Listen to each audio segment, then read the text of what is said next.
നമ്മുടെ ജീവിതം അത് നമ്മുടെ സ്വന്തമാണ്. നമ്മളെ സന്തോഷങ്ങളും ഇഷ്ടങ്ങളും അതിൻ്റെ മുഴുവൻ ഉത്തരവാദിത്വവും എപ്പോഴും നമ്മൾ തന്നെയാണ്. പക്ഷെ നമ്മളടങ്ങുന്ന ഈ ഒരു സമൂഹത്തിനൊരു പ്രത്യേകത ഉണ്ട്. അത് ശരിയാണെങ്കിൽ പോലും നമ്മളെ സമൂഹം കണ്ടീഷൻ ചെയ്ത് വെച്ചിരിക്കുന്ന കാര്യങ്ങളിൽ നിന്ന് നമ്മൾ പുറത്ത് കിടക്കാൻ അനുവദിക്കില്ല. നമ്മൾ അതിൻ്റെ ഉള്ളിൽ തന്നെ തളച്ചിടപ്പെടും. പലപ്പോഴും നമ്മൾ ആ സംഘർഷം പേറിയാവും ജീവിക്കുന്നത്. പലരും ആ സംഘർഷത്തിലൂടെ കടന്ന് അവരങ്ങനെ ജീവിതയാത്ര അവസാനിപ്പിച്ചിട്ടുണ്ടാവാം.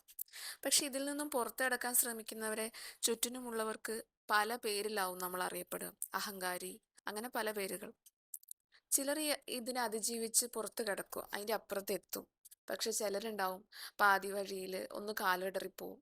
അവരെ കുറ്റപ്പെടുത്തിയും ഒറ്റപ്പെടുത്തിയും നമ്മൾ വീണ്ടും ശ്വാസം മുട്ടിച്ച് ആ കൂട്ടിൽ തന്നെ നമ്മൾ വീണ്ടും കൊണ്ടിടും.